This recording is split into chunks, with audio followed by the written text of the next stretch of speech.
Bonjour à tous, soyez les bienvenus pour suivre avec nous cette nouvelle édition de votre journal de 15h, les faits marquants de l'actualité.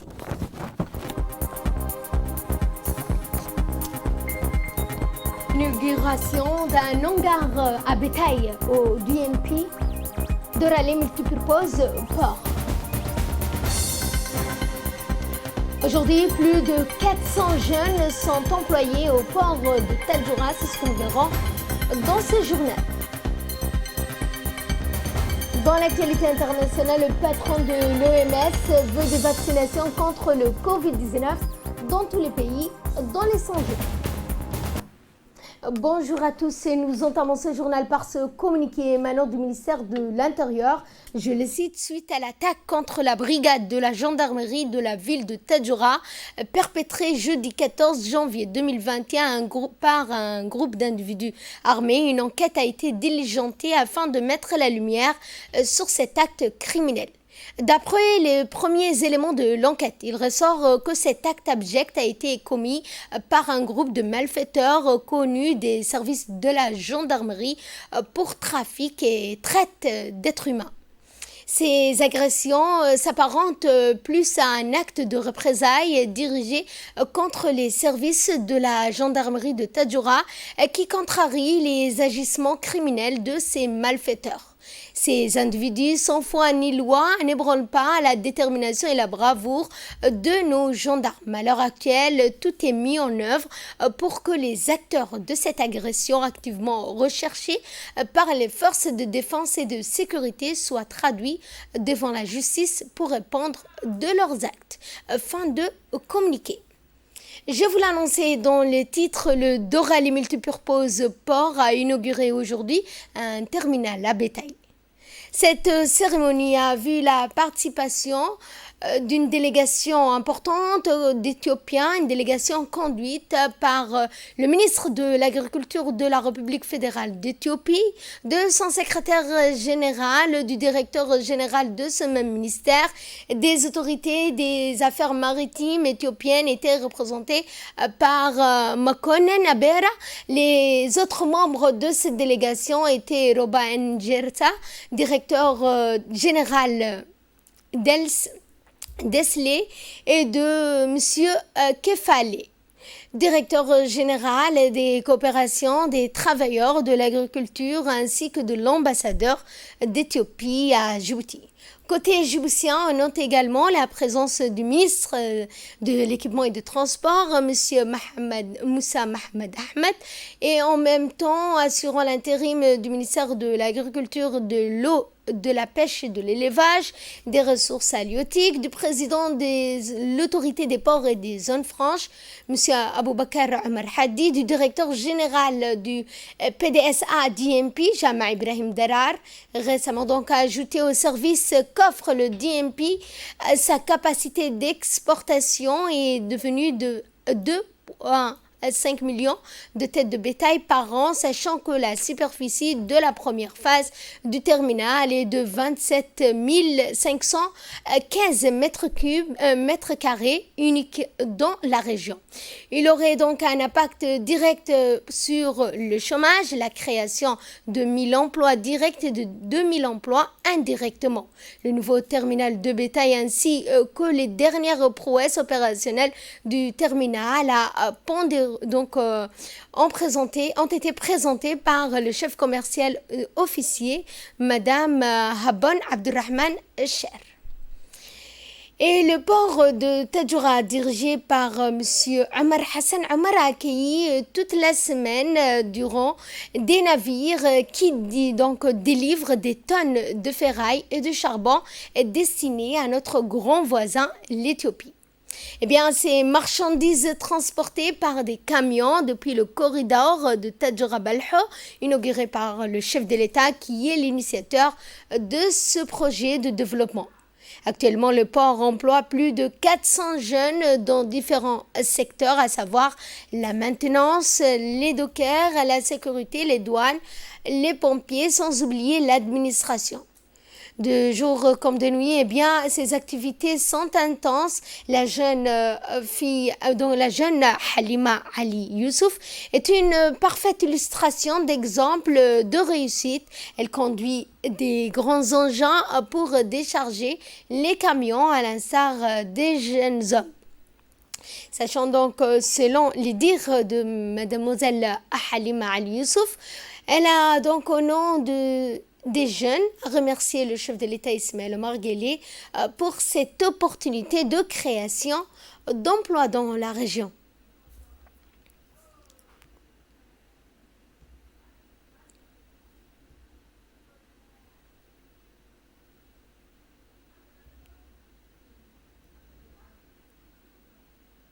Et prenons la parole, le préfet de Tadjoura a rappelé donc que ces activités portières profitent à l'ensemble de la région, en particulier à plusieurs centaines de jeunes. Ce méga projet, a-t-il dit, a suscité d'énormes investissements et une aubaine pour la région.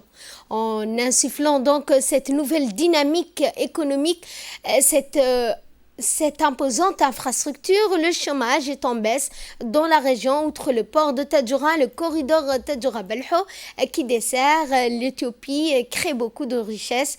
Eh bien, le préfet de Tadjoura, Hassan Dabali, a remercié le président de la République pour sa politique de développement. Une journée d'échange sportif au CDC d'Arhiba. Eh bien, sous l'égide du secrétariat d'État à la jeunesse et au sport, le centre de développement communautaire d'Arhiba a organisé en collaboration avec le conseil de quartier une journée de rencontre d'échange sportif qui a regroupé 300 jeunes des CDC d'Arhiba, du CDC de quartier 6, quartier 7, quartier 7 bus, issus des différentes catégories réparties par discipline. Il s'agit du football, du handball, de l'athlétisme vitesse, course relais. Eh bien, cette journée dont l'objet est de promouvoir le sport à travers les échanges sportifs entre les jeunes des CDC ayant aussi pour but de lutter contre la délinquance juvénile. Eh bien, l'épanouissement de la jeunesse profitera donc à ces jeunes qui sont venus nombreux pour assister à cette démonstration de ces jeunes. Au-delà de la compétition et de la victoire, le sport est un facteur de cohésion sociale, du vivre ensemble pour continuer à partager le sport au-delà des échanges sportifs. La direction du CDC d'Arhiba souhaite organiser des conférences de la même manière pour le sport, donc le fair play. En pris part à cet événement le chef de service du CDC ainsi que de nombreux cadres de ces quartiers et notamment des jeunes issus de la ville, donc du quartier d'Arhiba. La fédération de Dakatoriou de la ville de l'Unité a organisé une cérémonie en l'honneur des vainqueurs de la Coupe de Djibouti qui s'est déroulée le 25 décembre 2020 au lycée d'État.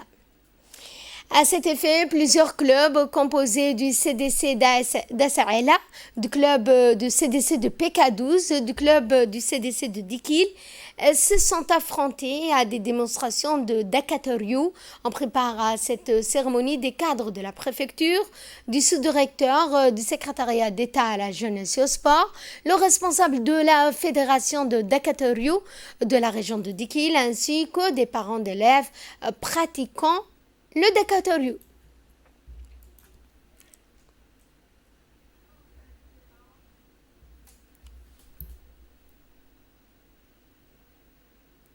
Et de là, nous passons à ce qui domine l'actualité internationale. Concernant la Covid-19, eh bien, le mutant britannique du coronavirus devrait se généraliser à l'ensemble du territoire français dans les prochains mois. En outre-Manche, la mutation a mis environ 2 à 3 mois à monter en puissance avec les variants sud-africains et brésiliens retrouvés. Aussi, au Japon, il y a un signal selon lequel l'immunité ne protégera pas parfaitement. Cela voudrait dire que l'efficacité des vaccins actuels pourrait être moins bonne. Et ce séisme en Indonésie, au moins une trentaine de personnes sont mortes vendredi suite à un puissant séisme sur l'île de Célèbes. Les secours fouillent les décombres de plusieurs bâtiments dans l'espoir de trouver des survivants. Selon les derniers bilans des autorités, 1411 personnes ont péri et plus de 2500 ont été blessées dans le tremblement de terre de magnitude de 7,5 auquel a succédé un tsunami qui a frappé l'île le 28 septembre. Dans la région de Palu, localité de plus de 350 000 personnes de la côte occidentale de Célèbes, des bâtiments ont été rasés, les voies d'accès sont très endommagées, si bien que l'aide arrive au compte-gouttes. La ville a été le théâtre de pillages. L'ONU affirme que la vie reprend son cours normal dans la capitale de la République centrafricaine après l'attaque de rebelles. Le chef de la force de maintien de la paix des Nations Unies a visité les points de contrôle installés par les soldats de la paix. Après les attaques, un soldat de la paix rwandais a été tué et un autre blessé lors de l'attaque de mercredi. Au moins 30 rebelles qui tentaient d'attaquer la capitale auraient été tués. Les soldats de la paix sont toujours déterminés à faire leur travail. Fin de ce journal, merci de votre fidélité. Excellent après-midi à toutes.